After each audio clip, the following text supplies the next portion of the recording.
Also, that reminded me that people were telling me, hey, playing with MahWii, did you know that in the level on Snowman's Land, that the penguin that moves back and forth on the Snowman's Head level, you can jump on his head and ride on top of the penguin's head. I did not know that, actually.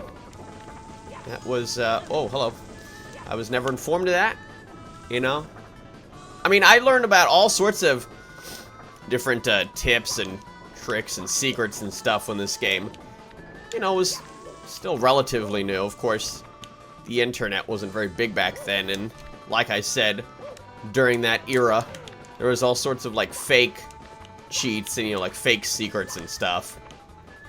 But, no, I was never informed of that. And if I was, I just completely forgot about it. But as I did say to somebody else, my way of doing it was a little bit more manly, you know? It was the manly way to do it, rather than, you know, just kind of having him escort you like the big baby that you are. What are you, a big baby, or are you a big man? Come on. Alright, here we go. Excuse? Come on. Whoa, okay, here we go. Oof. I'm not liking this part. Okay, over here we go. Here we go. Now, the funny thing is, of course, the ironic thing, is that this level is called Time Jumps on the Moving Bars. Of course, that can be mitigated by completely freezing time. So, they wouldn't be moving bars now, would they, game? So, you wouldn't have to time any jumps, you just kind of have to climb up here. Now, for this last one, amazingly, this last mission is the red coin mission.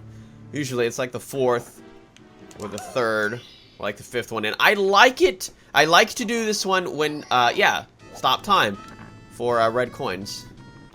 So, yeah, that was the entire idea. So, of course, you know, these spinny things are spinning around where the red coins are. And stopping time makes them a lot simpler. I always forget the name of this stage. I always just assume that, you know, I'm doing it the super speedy and cool way by stopping time. But, well, apparently that's how you're supposed to do it. Now, did I make this jump? Let me see. No, I did not. Ow. Okay. Thought it was simple enough. Now, I remember, you know, I didn't mention this the whole time, but there was a certain point when, when Deck, Corey, and myself were, playing this over Chilera. And, you know, you're like, oh, you know, how do you play with 3 players over this? Well, of course, this was before the modded 2-player version of the game came out. But basically what we would do was take turns, you know, and we would just, you know, all just, like, do a certain... Okay, what has happened? What was that? We would all just kind of do a certain number of levels, you know, either get, like, a certain number of stars before we switch off, or, you know, die a certain amount of times and then switch off. And this one took, I believe it was Deck, a very, very long time. But, of course, you know, the argument could be made that it was Chilera. You know, Chilera is a bit laggy, and the lag was there. But, you know, like, the further it went, the more difficult it got. And, of course, that's the entire game, you know. That's what happens. Also, here we go. You. Give me free things. Ha ha! Okay. So yeah, we're gonna be moving on now to the final stage, the final world of the game. And that is going to be the Rainbow Ride. What is it with Mario and rainbow things? Who knows? Nobody's ever, called him out on it, but, you know, rainbows just kind of happen in the Mario world, and they happen a lot. And, like these, magic carpets, well, rainbows have special properties. Like being able to, function as some sort of track for, magic floating carpets. So, of course, this is the Rainbow Ride. This is the final world in the game. And, surprisingly, this is the most difficult one. Now, as you can clearly see there, if you stay off of the magic carpet for long enough, it will blink and disappear.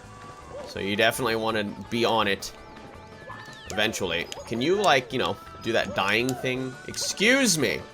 I'm looking for your shadow, and there we go. Alright, man, he just erupted into a bunch of coins. He thought who he was. Trying to mess with me. Throwing spinies at me. Also, that was Stargate 97. So. I guess, I didn't really mention that whole thing, with the Kylera thing this whole time, because I didn't really want to, like, seem, mean or whatever, saying, like, oh, Deck and Corey, oh, they're bad at this game, and oh, I had to do all the levels, in the later game, but, I enjoy playing this game, and I, of course, have played it more than they have, so, I mean, it was a lot of fun, regardless. It was very funny at a lot of different points, too. Not only just because of, like, the fails that all of us were doing, but, it's just fun. Kind of hanging out, like, playing a game that normally, you wouldn't be able to play with other people over the internet or, watch play over the internet.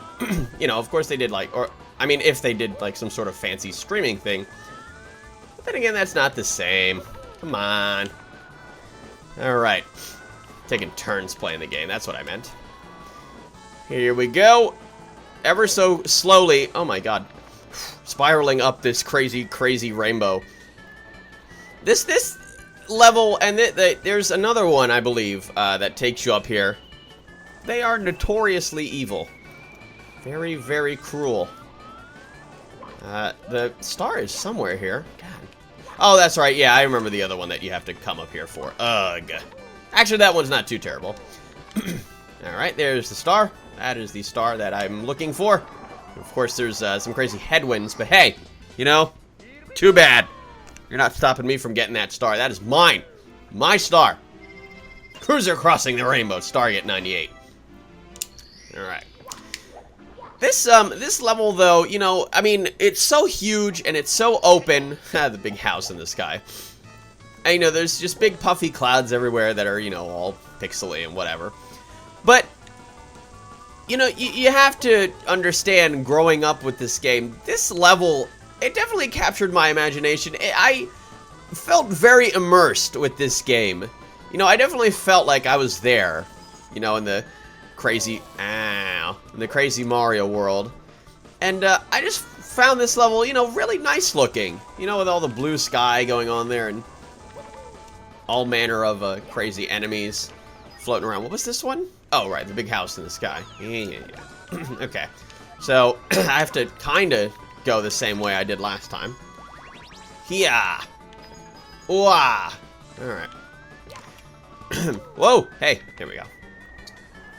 It's a good thing, though, that this world doesn't have any crazy stories, revolving about Bowser or, crazy fan fiction regarding it or anything, I mean, that would be silly, playing this game, playing this world, and then reading some kind of crazy fan fiction about it.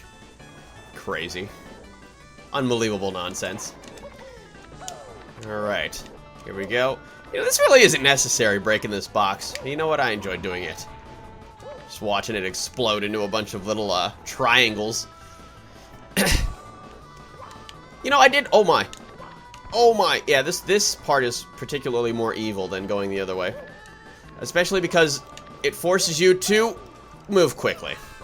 Well, there goes that. I forgot what I was going to say beforehand, though. That's unfortunate. Whoa, hello. Oh, so yeah, like I said, I did mention in the Tiny Huge Island, I was like, I wonder how long it took them to make, like, a different version of this. Two different versions of this world. A tiny and a huge version. But I wonder, though, in general, how long it took them to make this game. I don't think I ever read how long it took to make this game. And, since I'm doing this live, I don't have any crazy Wikipedia info for me offhand to read and inform the masses of, this game. And just be kind of like, you know what? Hey. Now you know more. Okay, let's try this again. Okay, that was already almost an instant fail. Like the instant classic, but instant fail. Whee. Alright. And let's just kind of do it that way. Then quickly jump over that way. Oh my. Oh! Oh yeah, also there's yeah, there it is. There's a box up here. You know, I don't remember ever going there. Because, you know, the only time I would ever come to this specific point was, you know, to get this star. I don't know, if I had to imagine it probably has a 1-up in it. You know, that's probably the best thing that you can get out of a box, aside from a star. So this is the big house in the sky. There's really not much to it. It's just a very, very large house with a weird checkered floor. And it has a crazy-looking picnic table. And a fireplace that, for some reason, shoots fire outward. Rather than, you know, acting like a fireplace. It's very weird. I can only... Ah, God. It's all about location, location, location. You know, this location probably set the fire back a fortune. I mean, all the way out here in the clouds? Jeez. Doesn't get any better than that. The view is spectacular. But this fireplace, man, they got ripped. Alright, so with this fireplace, you have to dodge it, because it will, unfortunately, hurt you. And after having come all of this way to get your butt burned and fall off of the magic carpet would be unbelievably irritating, especially because, well, this star is right here. What's in here? Hey, what up? I was just talking about you. Okay, yeah, you can go over there. Have fun. I'm not even going to try. Stargate 99. Huh. Got 99 problems, but a star ain't one. Alright. That one took a while.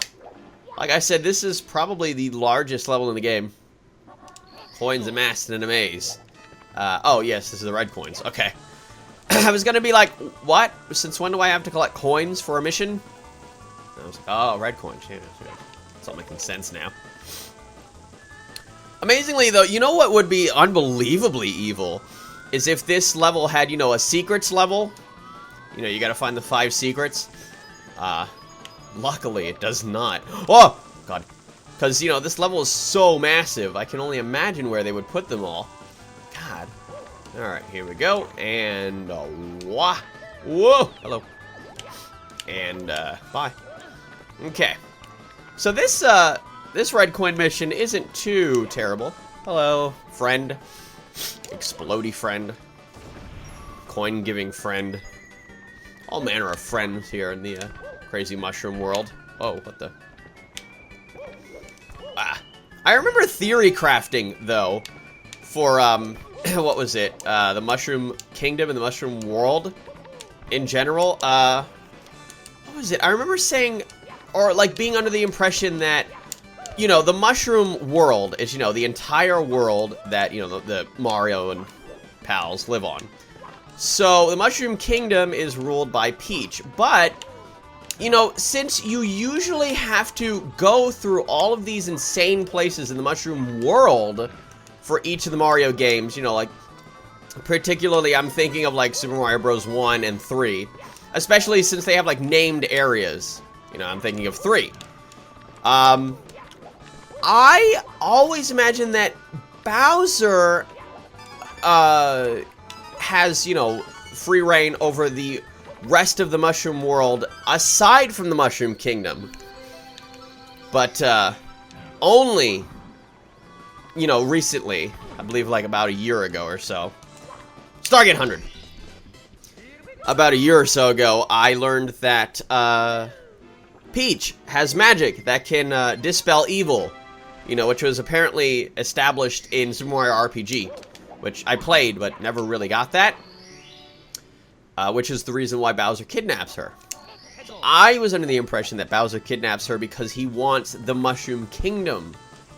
And of course, Peach is his bride. But the Mushroom Kingdom because he can't, you know, he doesn't rule that area. So, oh my. Okay, that was almost very, very bad. So, you know, that was my theory. That, you know, Bowser owned, or at least had some kind of presence everywhere else but the Mushroom Kingdom. Because like I say, you know, in all of the Mario games, you have to go through, you know, like the rest of the Mushroom World, you know, random places and whatnot. So, since there's always enemies there... Swinging in the breeze. What? Oh! Okay. Since there's all sorts of... Whoa! All manner of enemies all over the place, I just assume that, you know, like, this is Bowser's area, you know? Or...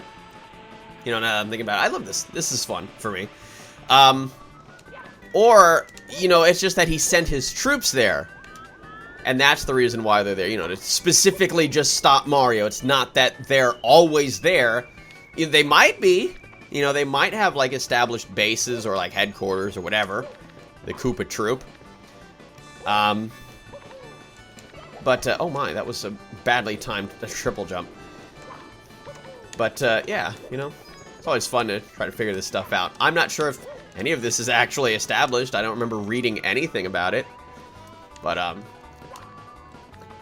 then, of course, you know, some of that is debunked by the fact that there aren't enemies, or, you know, like, creatures that should be enemies but are not, you know, are actually friendly to Mario, like, you know, the pink bombs.